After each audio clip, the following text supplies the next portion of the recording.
خان صاحب اپنا نقطہ نظر آپ کے سامنے رکھ لیں گے، پھر بعد میں اس پر اپنا تبصرہ کروں گا انشاءاللہ۔ بسم اللہ۔ اعوذ باللہ من الشیطان الرجیم، بسم اللہ الرحمن الرحیم۔ مولانا صاحب کے ساتھ ہمیشہ سے ایک احترام کا، ایک پیار کا رشتہ رہا ہے، اور مولانا صاحب نے ہمیشہ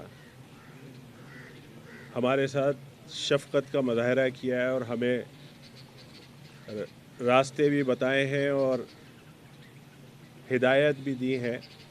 ہمیشہ شفقت کا ہاتھ رہا ہے، اور گزشتہ دنوں سندھ میں بلدیاتی قانون کے حوالے سے ہم نے آل پارٹیز کانفرنس کی تھی، اس میں درخواست کی تھی مولانا صاحب سے کہ آپ کی طرف سے بھی نمائندگی ہو۔ مولانا صاحب نے یقین بھی دلایا اور بھرپور اس میں شرکت ہوئی، اور اس قرارداد میں جو بھی مطالبات MQM اور دیگر تمام سیاسی جماعتیں وہاں موجود تھیں، سب نے جو مطالبات رکھے اور قرارداد پیش کی، اس کو مولانا صاحب کی طرف سے بھی اس کی تائید ہوئی، اور ان کی پارٹی سے وہاں پر اسلم غوری صاحب موجود تھے، انہوں نے حمایت کری۔ اس کے بعد اس بل کے حوالے سے جو کوششیں ہم کرتے رہے، وہاں پر GDA اور PTI اور دیگر سیاسی جماعتیں، مذہبی جماعتیں، سب نے اس میں ہمارے ساتھ تعاون بھی کیا، اور چونکہ ہم صرف کراچی کے میئر کے اختیارات نہیں مانگ رہے تھے، ہم صرف کراچی کی بات نہیں کر رہے تھے، ہم پورے سندھ کی بات کر رہے تھے کہ سندھ کے ایک ایک علاقے، چاہے لاڑکانہ ہو یا دادو ہو یا سیون ہو یا گھوٹکی ہو، وہاں کے چیئرمین، وہاں کے میئر کو بھی وہی اختیار ہوں جو کہ آئین کے آرٹیکل 140A کے مطابق ملنے چاہیے تھے۔ گزشتہ 13 سالوں سے سندھ کے اندر پیپلز پارٹی کی حکومت رہی ہے، اور انہوں نے وہ اختیارات نچلی سطح پر منتقل نہیں کیے، اور اس سلسلے میں 2017 سے ہم سپریم کورٹ میں بھی MQM اپنی ایک پٹیشن لے کر گئی بھی تھی، جس کا فیصلہ الحمدللہ آپ کے سامنے آ چکا ہے، اور اس میں ایک ہم نے مظاہرہ کیا جو کہ نہایت پرامن مظاہرہ تھا۔ ہم CM ہاؤس کے دروازے تک گئے اور ان سے ہم نے درخواست کی کہ ہماری بات کو سنا جائے، اور خواتین اپنے ایک ایک سال کے بچوں کو گود میں لے کر وہاں پر آئی ہوئی تھیں۔ ان پر جس طرح تشدد، آنسو گیس، شیلنگ اور لاٹھی چارج کیا گیا، وہ سیاسی تاریخ میں ایک بدنما داغ کے طور پر رہ جائے گا۔ ہم اس کے بعد بھی پرامن رہے، اور اب سپریم کورٹ کا فیصلہ آ گیا ہے۔ اس کی روشنی میں ہم چاہتے ہیں کہ سندھ حکومت اس پر عمل کرے۔ ہمارے ایک ساتھی کی وہاں شہادت ہوئی، اس پہ بھی مولانا صاحب نے فون کر کر اس کی تعزیت کی، اور اس لاٹھی چارج جو وہاں پر شیلنگ ہوئی اس کی بھی مذمت کی۔ اس پہ بھی نہایت ہم شکریہ ادا کرتے ہیں، اور اسی لیے آج ہم حاضر ہوئے تھے مولانا صاحب کے پاس کہ ہم ان کا شکریہ ادا کریں اور ان کے تجربے سے فائدہ حاصل کریں، اور ملک کی سیاسی صورتحال کے اوپر بھی تھوڑی بہت ڈسکس کریں، جو کہ ہوئی ہے۔ تو میں مولانا صاحب کا نہایت شکر گزار ہوں کہ انہوں نے اس حوالے سے ہم سے یکجہتی کا اظہار کیا، ہمارے ساتھی کی شہادت پر تعزیت بھی کی، اور اس قانون کے حوالے سے بھی انہوں نے اپنا ایک موقف پیش کیا جو ہماری حمایت میں کیا۔ بہت شکریہ۔ بسم اللہ الرحمن الرحیم۔ دیکھیے، جب ہم اختیارات کو نچلی سطح تک منتقل کرنے کی بات کرتے ہیں تو اس حوالے سے آئین جو ہماری رہنمائی کرتا ہے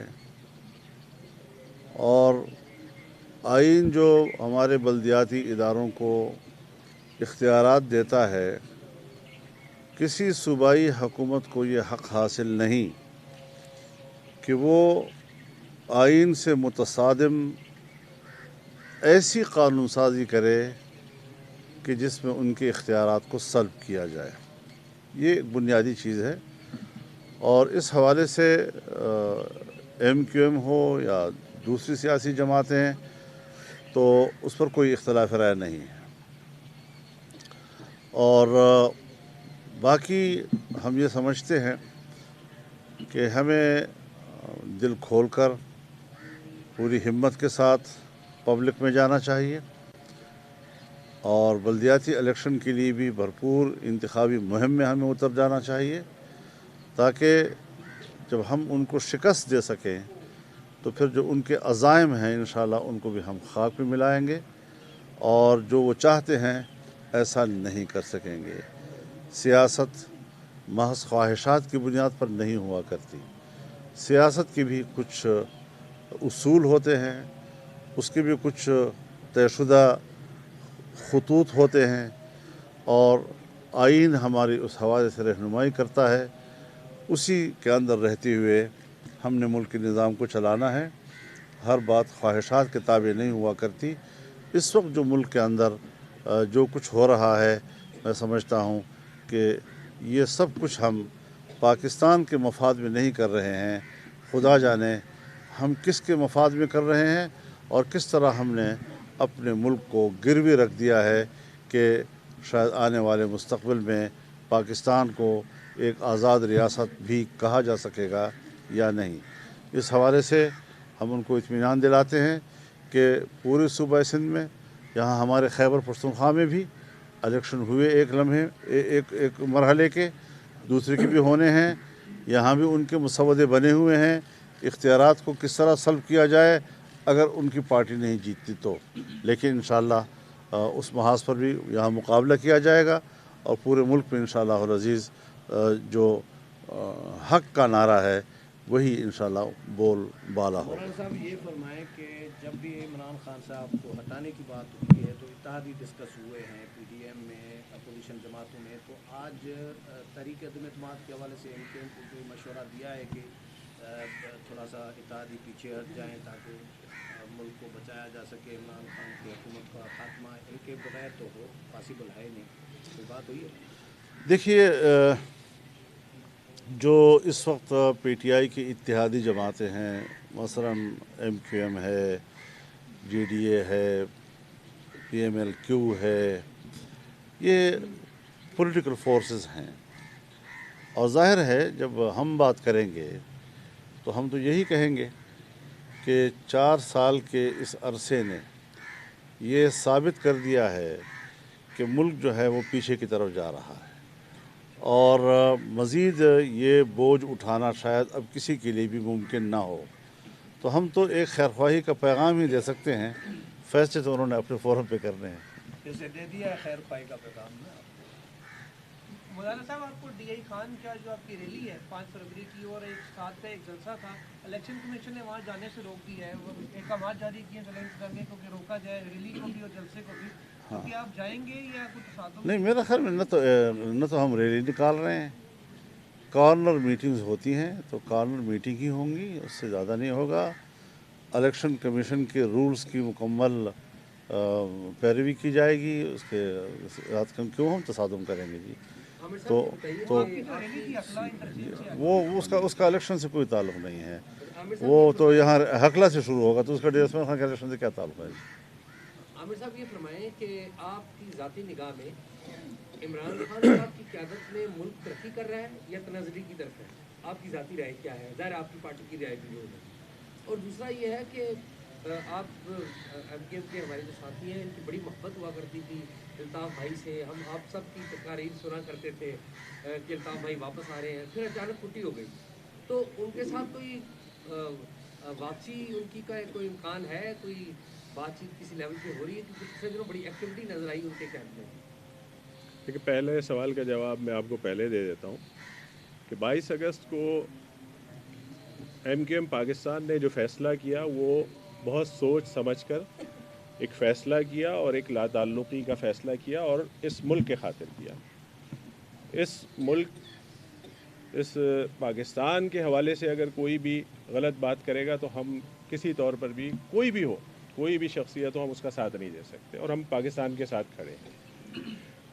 جہاں تک ایکٹیویٹیز کا سوال ہے، ہر فرد کو، ہر سیاسی جماعت کو اپنی ایکٹیویٹیز کا حق ہے، اس کا فیصلہ کرنا ریاست کا کام ہے، ہمارا کام نہیں ہے۔ ہم اپنی سیاست کر رہے ہیں، ہم اپنی تنظیم کو لے کر چل رہے ہیں۔ جہاں تک کارکردگی کا سوال ہے تو ہم ماضی میں اس ملک میں چاہے وہ پیپلز پارٹی کی حکومت رہی ہو, چاہے میاں صاحب کی حکومت رہی ہو, ہم سب کا حصہ بھی رہے اور اس وقت پی ٹی آئی کا حصہ بھی ہے. تو ہم تو کسی کی بھی کارکردگی سے مطمئن نہیں ہیں. اللہ کرے جو وہ یعنی عمران خان کی معاشی, کارکردگی سے بھی مطمئن نہیں آپ. ہم اس کا اظہار کر چکے ہیں کہ ہم تو ایم کیو ایم کے جو مطالبات رہے, ہم تو اپنے کراچی شہر اور اپنے صوبے کے حوالے سے زیادہ بات کرتے ہیں. وہاں ہمیں بہت تکلیف ہے, بہت پریشانی ہے. اوورآل جو پوری ملک کی صورتحال ہے اس میں ظاہر بڑی سیاسی جماعتیں ہیں, مولانا صاحب ہیں, دیگر سیاسی جماعتیں ہیں, وہ اس کو زیادہ بہتر طریقے سے دیکھ رہے ہیں. اور ہم اس جمہوریت کو بچانے کے لیے اس حکومت میں شامل ہوئے تھے. کارکردگی کا فیصلہ آنے والا الیکشن کر دے گا کہ کس کی کیا کارکردگی رہی ہے اور کیا پاکستان آگے بڑھا ہے یا پاکستان پیچھے ہٹا ہے. یہ آنے والا الیکشن کرے گا. مولانا صاحب, مستقبل میں جو بلدیاتی انتخابات سندھ میں ہونے جا رہے ہیں, جمعیت علماء اسلام اور ایم کیو ایم کا ہم اتحاد دیکھیں گے مستقبل میں؟ حضرت یہ فیصلے وہاں لوکل سطح پہ ہوا کرتے ہیں, لوکل باڈیز ہیں, لوکل معاملات ہیں. اب مجھے کسی تحصیل یا یونین کونسل کی صورتحال کا کیا علم؟ وہاں کے مقامی جماعتیں اس صورتحال کو براہ راست دیکھتی ہیں اور سمجھتی ہیں, اور یہ فیصلے اسی لیول پہ ہوتے ہیں.